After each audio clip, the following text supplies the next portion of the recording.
नमस्कार। आज हम समय में पीछे चलेंगे, उस दौर में जब हजारों साल पहले भारत की जमीन पर एक बड़ी सामाजिक उथल-पुथल मची हुई थी।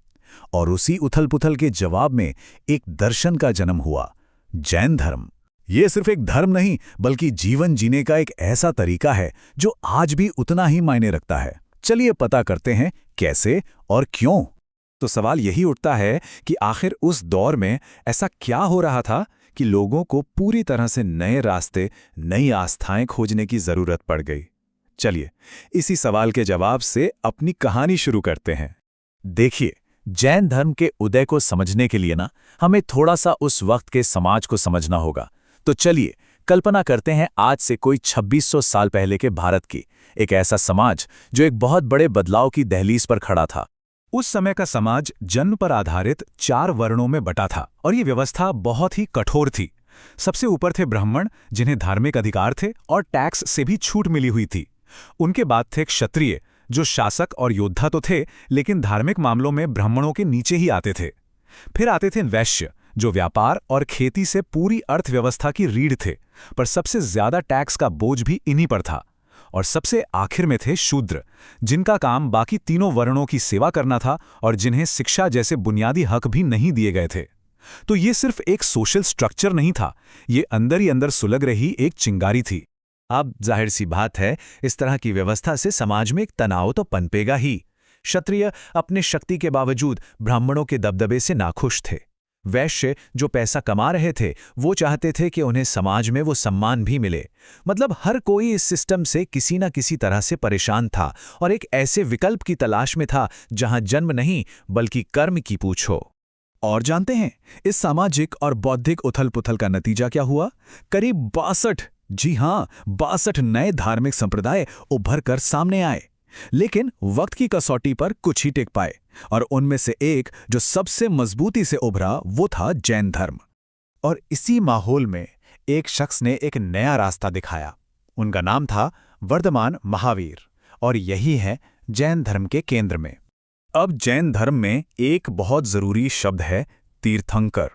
इसका मतलब है एक ऐसा आध्यात्मिक गुरु जो आपको इस दुनिया के, इस संसार के सागर से पार ले जाए। महावीर 24वें और अंतिम तीर्थंकर माने जाते हैं। लेकिन ये जानना जरूरी है कि वो पहले नहीं थे। उनसे पहले भी 23 तीर्थंकर हो चुके थे और 23वें थे पार्श्वनाथ। महावीर की जिंदगी एक कमाल के बदलाव की कहानी है। सोचिए, 540 ईसा पूर्व में वो एक राजकुमार के तौर पर पैदा हुए।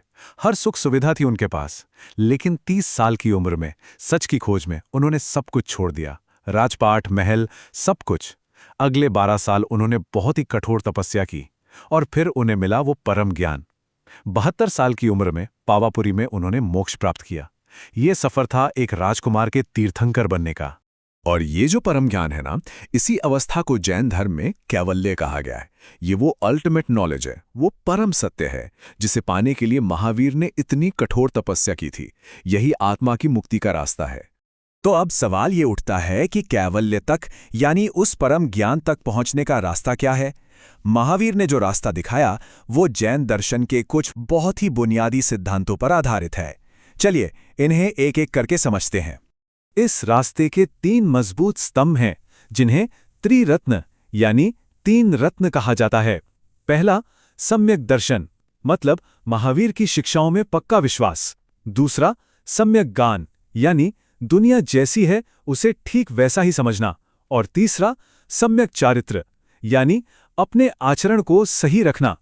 अब सम्यक ज्ञान की कुछ बातें बहुत दिलचस्प हैं। जैसे जैन दर्शन मानता है कि इस ब्रह्मांड को किसी ने बनाया नहीं है, ये हमेशा से है और हमेशा रहेगा। और सबसे बड़ी बात, हर चीज में, चाहे वो एक छोटा सा पत्थर हो या इंसान, सब में एक आत्मा है जिसे जीव कहते हैं।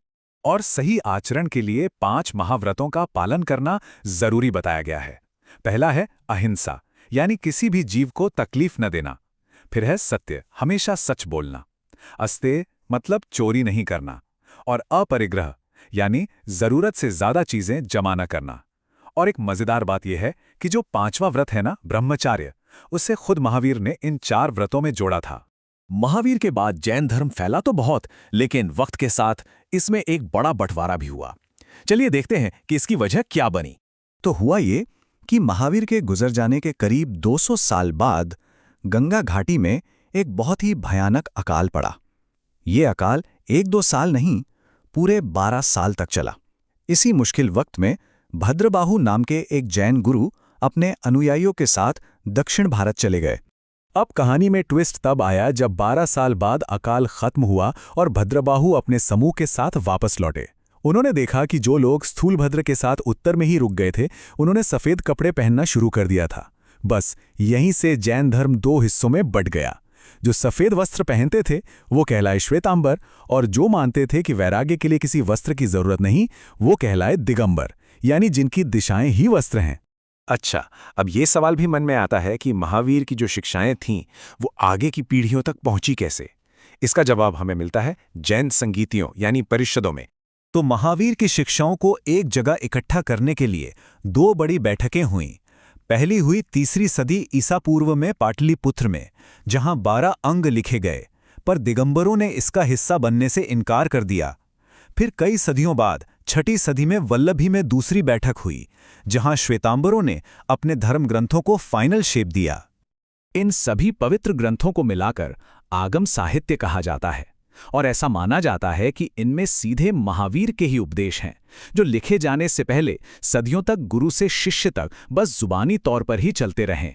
जैन धर्म का जो पूरा फलसफा है ना, उसका सार एक छोटे से लेकिन बहुत ही गहरे सूत्र में छिपा है, और आज की दुनिया के लिए तो ये शायद सबसे ज्यादा जरूरी है। इसका मतलब है कि इस दुनिया का हर जीव एक दूसरे पर निर्भर है।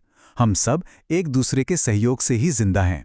ये सिर्फ एक सुंदर विचार नहीं है, ये अहिंसा और सबके लिए सम्मान के उसी मूल सिद्धांत से निकला है, जो हमें याद दिलाता है कि हम सब एक ही धागे में बंधे हैं। तो आखिर में बस यही सवाल रह जाता है कि आज जब दुनिया में इतनी दूरियां बढ़ रही हैं, क्या हम एक ऐसे प्राचीन दर्शन से कुछ सीख सकते हैं जो हमें बताता है कि हम सब एक दूसरे से जुड़े हुए हैं? इस पर सोचिएगा ज़रूर।